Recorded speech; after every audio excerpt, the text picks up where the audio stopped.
Munti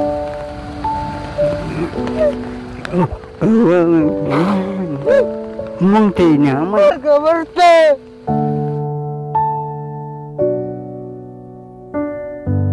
Magandang hapon po sa ating lahat po mga kabayan.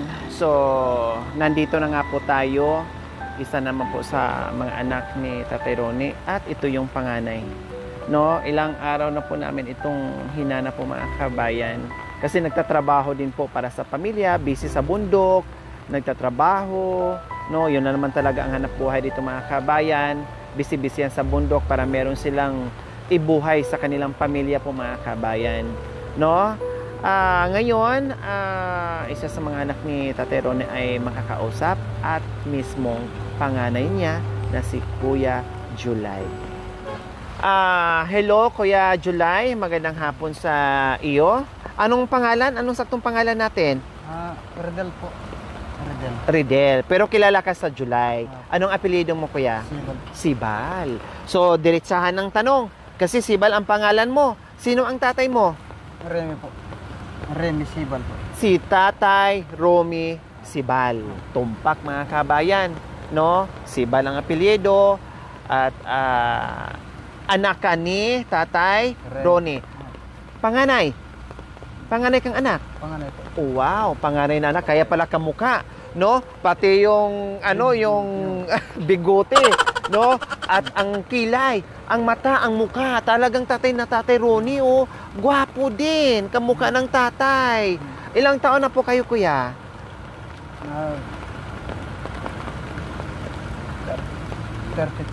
32. July, kasi kilala ka sa July eh. Sa no? taas, kilala. Sa taas kilala. Pero pag dito sa eskwela ay Rodel. Nakapag-aral ka Kuya July? Hindi na po ako nakapag-aral ng dahil ang mga magulang ko na po sa pag-isip, hindi na po nakapag-aral. Kahit kundi lang, pwede po nakatitikman ng... Kahit grade 1? Hindi lang po. Wala na po. Hindi mo natikman yung pag-aaral. So, Kuya July, nabanggit mo na yung mga magulang mo. Matanong ko lang, ilang taon ka na nasa poder ng iyong mga magulang? Ilang taon ka nawalay? Ilang taon ka na kasama mo ang mga magulang mo? Kasi ikaw ang panganay eh. Alam mo ang buong kwento eh. Mga ilang taon ka noon? 25 po. 25 po ako. Nasa, na po, pagkikisama po sa mabuting may kalabaw. Nakisama po ako sa pagkakalabaw. Hindi ko maano sa Tagalog yung nakipag-alaga ako ng kalabaw. Nag-aalaga ka ng kalabaw para magkakaroon ka ng kalabaw din. Halimbawa, may kalabaw ako, ipaalaga ko sa iyo, ikaw mag-alaga. Pag nanganak? Pag nanganak, para kung mag-asawa ko, may sarili ako ng... Oh, wow! Binata ka noon. Binata ka pa, nagpupursige ka na sa pag-anak buhay, pag-aalaga ng kalabaw, para pag nag-asawa ka, may kalabaw ka na. Ngayon, nag-asawa ko, yung pinangbayad ko sa asawa. Dote, ang tawag doon. Dote, ayun. So, nakasama mo ng matagal si papa mo at saka si mama mo? Mga 2 taon din po na... 3 taon. 3 taon ka? Opo. So bata ka pa lang, wala ka na rin sa puder ni mama at saka ni papa mo? Wala na po. Sino nagpalaki sa'yo? Galing na pinaganon ko po sa kalabaw. Yung may-ari ng kalabaw. Opo. Nagsama po ako. Ano po yun? Unat? Kulo? Unat po. Unat. So, nung 3 years old ka, kinuha ka or inalagaan ka ng isang unat na ngayon ay nakapagbigay sa'yo ng kalabaw, inalagaan mo at nagkaroon ka ng kalabaw hanggat doon ka lumaki sa kanila. Hindi po. Gusto ko na pong mag-asawa na mag-15 pa lang ako. 15 years old ka, umalis ka na doon sa may-ari ng kalabaw. Opo. Para nag-asawa ka na noon. Opo.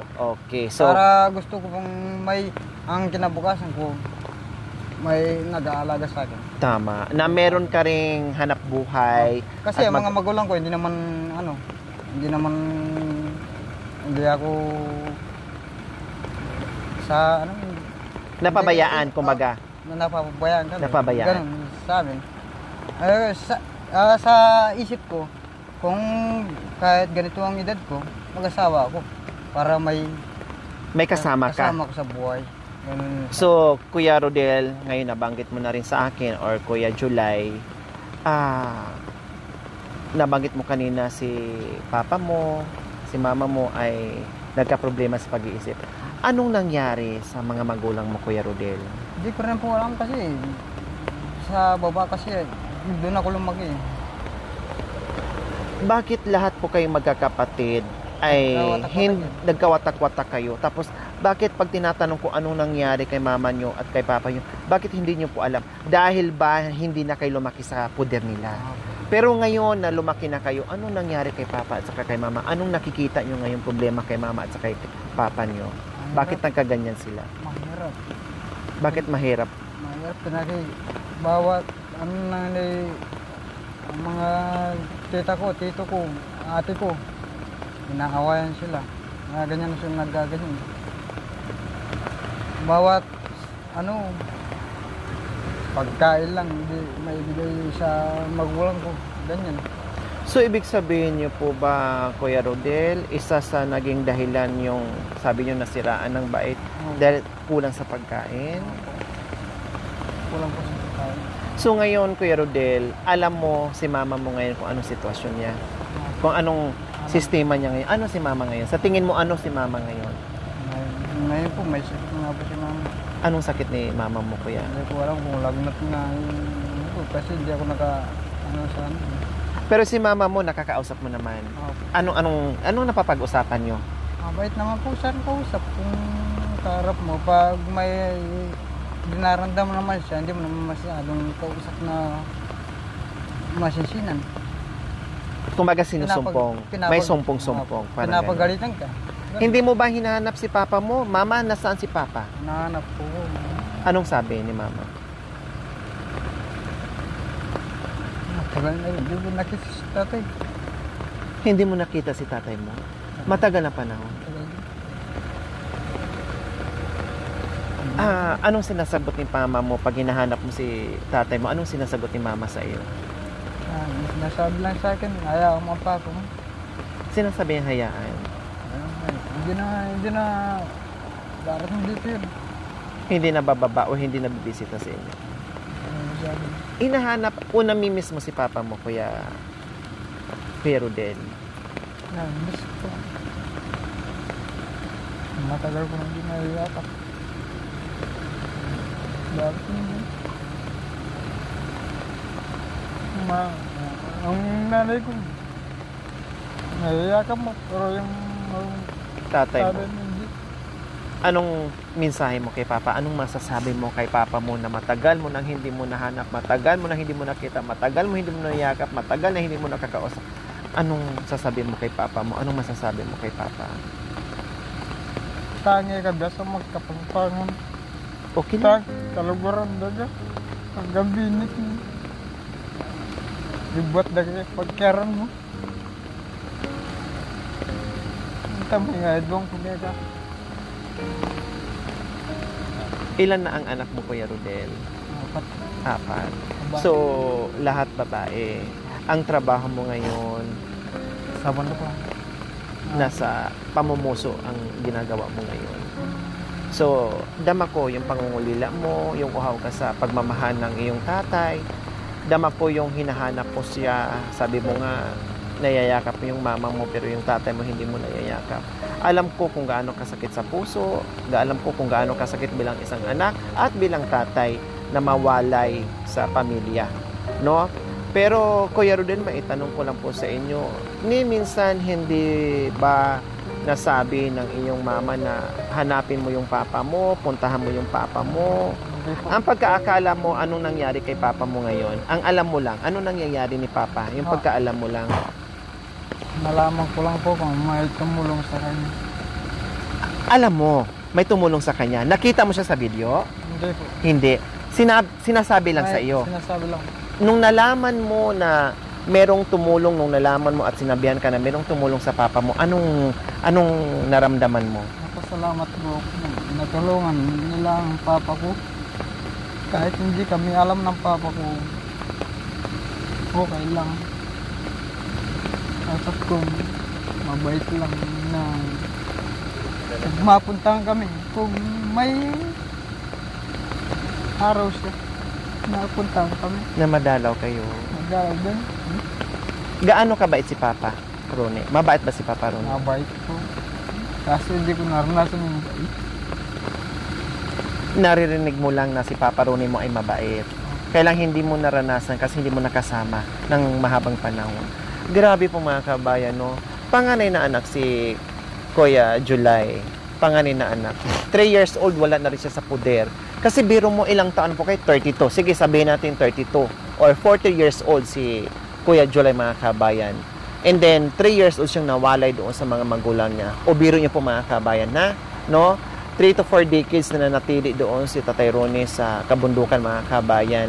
And then 3 years old itong nawala na sa poder nilang mag-asawa at lumaki na doon kasi may nagkup-kup and then hanggat nag-asawa ng maaga, 15 years old, hinarap na yung buhay-buhay na may asawa and everything. Siguro dahil alam naman natin kung gaano yung broken family, no, yung mga kapatid niya ay naganda watak-watak and everything. So, mula noon hanggang ngayon ay hindi na nasilayan muli si Tatay Rone doon sa gubat, mga kabayan, or doon sa kabundukan. Nakikita mo ba, Kuya July, yung mga kapatid mo?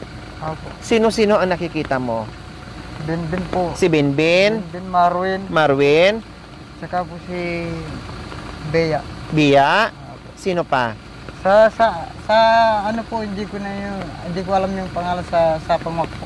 Si Bimbim. Nakita ko kanina, bata pa.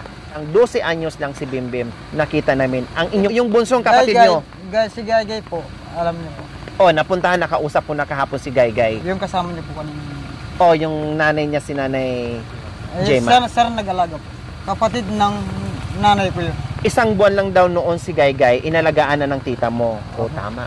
Tama po mga kabayan. So, lahat halos sila mga kabayan. Merong 3 years old na wala na sila sa puder, halos. And then, si Bia grade 1. And then, si Gaygay 1 month old. No? Halos lahat sila. Si Bimbim naman ay pagsilang mismo, may pusod pa. No? Pagsilang mismo, may pusod pa, ay wala na rin sa puder ng kanilang mama, si Bimbim, yung bunsong kapatid po nila ni Kuya July. O, diba? So, ngayon, Kuya July, na meron ka ng pamilya, pinapangarap mo pa din ba na makita mo si Papa Rone mo? Opo. Hinahangad mo pa rin ba na makita, makilala mo? Gusto ko po makita si Papa. Hinahangad mo pa rin. Para Kahit masabi ko sa kanya, pa, ang mga apo mo nandito. Para ngayon na tayo nagkita, gusto ko ang mga apo mo makasama natin. Ako hindi pinagdadamot ang mga apo mo. Diyan. Kuya July, mahirap ba na Mahirap pag bilang isang anak na hindi mo nakikita yung tatay mo? Mahirap. Bakit mahirap, Kuya July? mahirap po, hindi ka pinalagyan ng tatay mo, pinalagyan ka sa iba.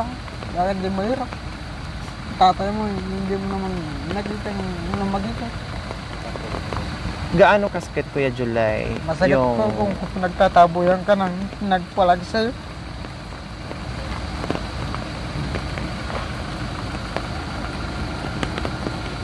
Naintindihan namin, Kuya July.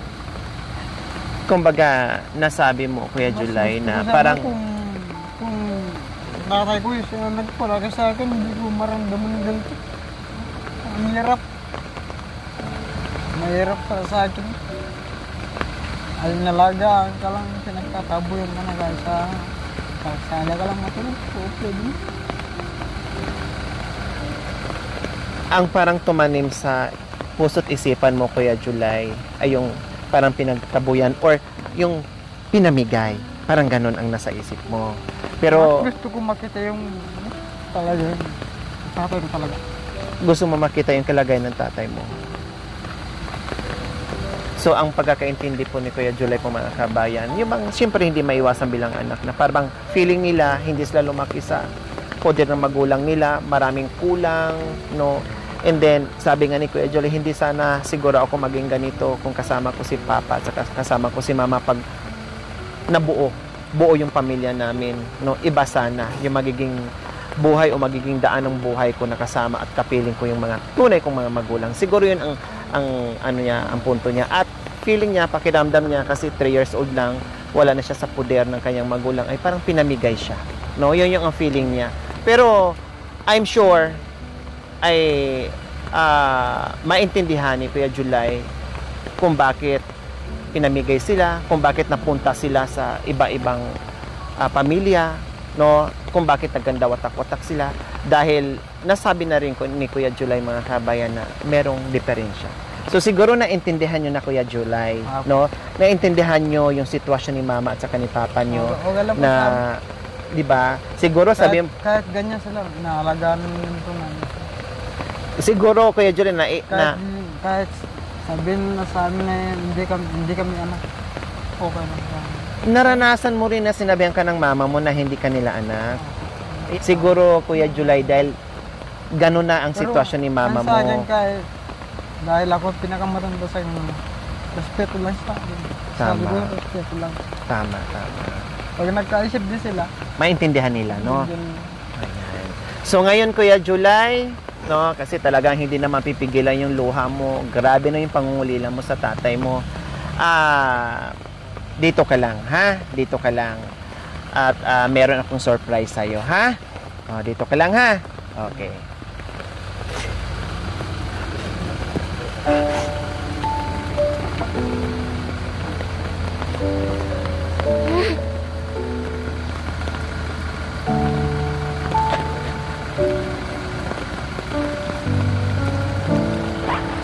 Tatay Ronnie, sino ito? Kilala niya si July. Kuya July, buksan mo ang mga mata mo. Nandito na sa harapan.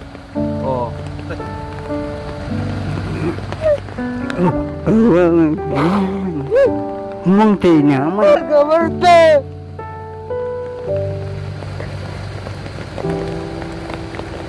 Munti na, muna naman siya. Sige lang, okay lang, Kuya July. Naintindihan namin.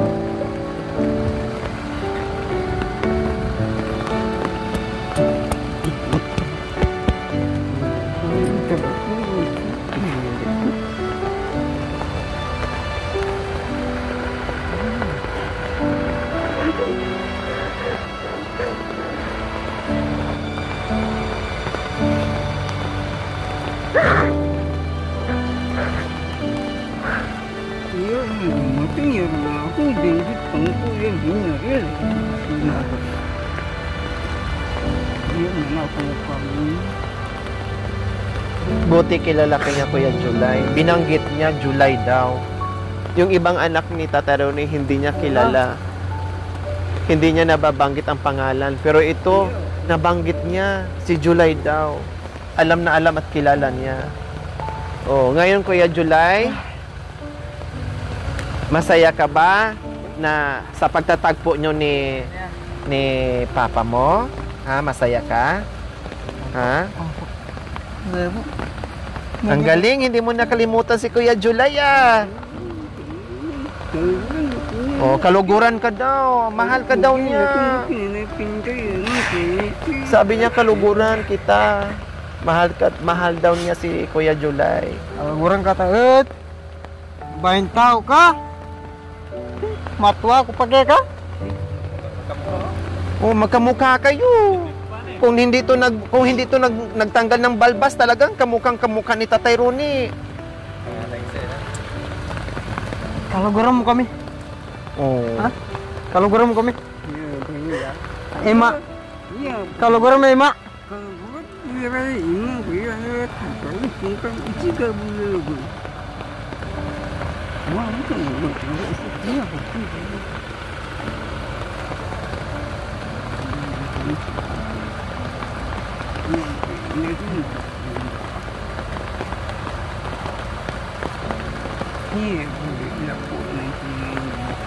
I love you.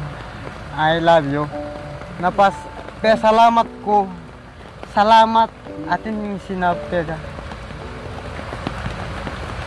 Salamat.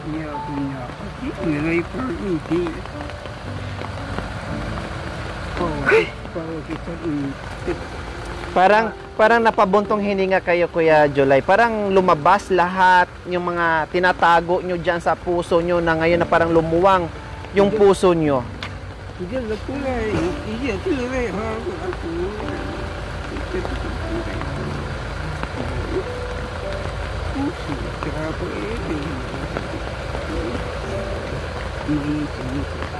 Ilan nga anak mo?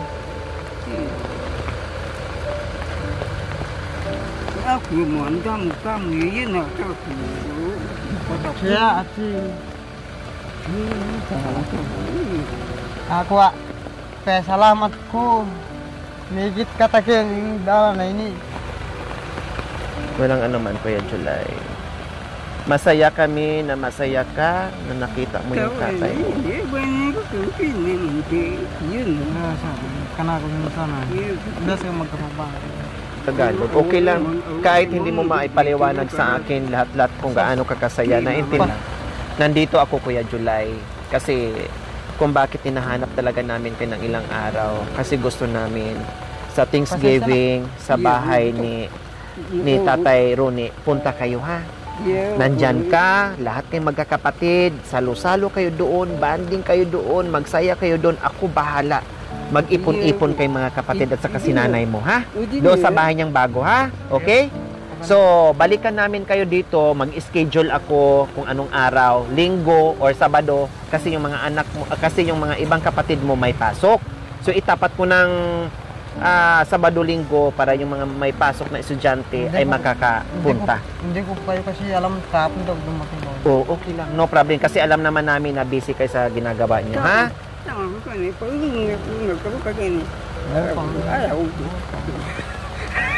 Masaya? Happy?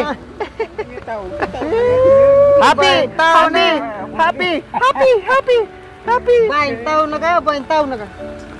Happy! Yan! O, di ba? Ang sarap sa pakiramdam po, mga kabayan. Oh, parang Bentot daw. Kuya, parang kamukha mo daw si Kuya Bentot. Oh, Kuya July, anong masasabi mo kay tatay na nakita mo na ngayon? Maraming salamat po sa narinig ko po sa kanya na hindi na katulad ng dati na masikip yung dibdib nyo. Masikip. Ngayon lumuwang na. Magana yung loob ko. Nakita ko ang tatay ko, lumalabas na. Dati, hindi. Malungkot kayo. Kahit anong trabaho nyo, iniisip nyo pa rin si tatay nyo. Oh, wow. O, di ba? Masaya si Kuya July. Ikaw din, buti ngayon ay masaya ka na din. Dahil nakumpleto siguro mga kabayan, gusto niya makumpleto talaga lahat. Alam niya na kumpleto lahat ang mga anak niya. Kasi iba na ang aura niya ngayon. Biro niyo, pagbaba niya mga kabayan, sinabi ko, kilala mo to? Sabi niya, July. Oh. Buti na lang kasi yung ibang anak, yung ibang kapatid mo, hindi niya natatandaan. Hindi niya kilala. Pero ikaw, bukod tanging nasabi niya na, July. Panganay kasi mga kabayan, kay kabisado niya, hindi nakakalimutan. Panganay na anak. Pasensya na, mahaba yung bigote. Okay lang, kasi ganyan din ang bigote ni ano.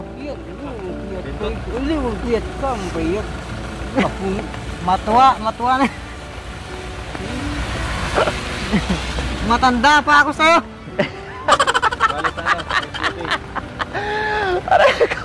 Bakit nasabi yung Kuya July? Mahaba pang bigote kasi. Hindi, mahaba din ang bigote ni tatay. Pinutulan lang namin. Yun pala, dinikit namin dyan sa iyo. Pati si Kuya Bintot, ganyan din. Kahit kakataod, labay-labay mo makarang. Ano, balo. Apa yung manibat na din na ito. Kuya, sabi ni Kuya Bintot, sabi ko, Kuya, bawasan ko yung ano mo. Sabi, ayaw ko, labay-labay ko kasi pangkiliti daw niya sa asawa. Hindi naman sa amin kasi tribo. Sa tribo ko naman, tribo sa amin. Bawal. Joke lang yun siguro ni Kuya Bentot. Joke lang siguro yon. Sa amin kasi tribo naman. Kung mahaba ano mo. Talagang sa tribo nyo na mahaba ang bigote. Okay lang yun, no problem. Problem. Si Tatay Ronnie kasi, alam mo, mahaba din ang balbas niya. Alam mo, pati kilay niya, binawasan din. Buti lang tumubo na. Labay bata eh. Okay, sige. Magpaalam ka na kay tatay mo kasi kami ay aalis na. Ihatid pa namin doon. Hatid namin sila, no? Tapos sasabihin ni Nanay Jima kung kailan namin kayo balikan dito, ha? Pupunta kayo doon na, hindi pwedeng hindi kayo pupunta sa bahay niya, ha? Magsalo-salo kayo, magbanding kayo doon, magkapatid lahat, ha? Wala na.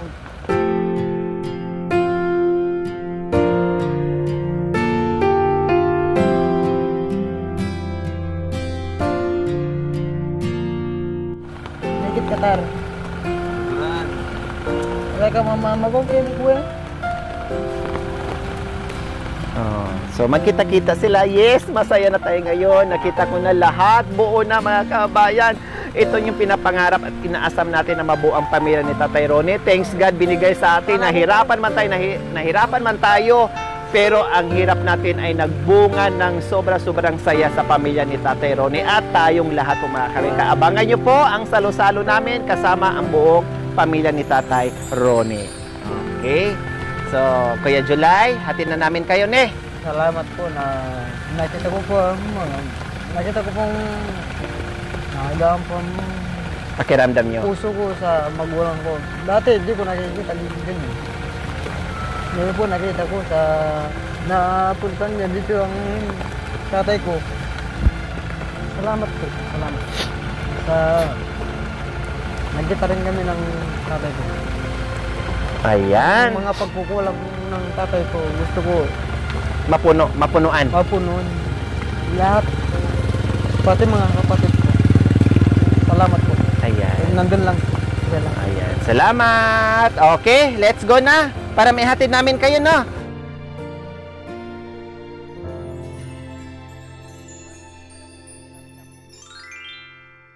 Thank you for watching. Don't forget to like, share, and subscribe.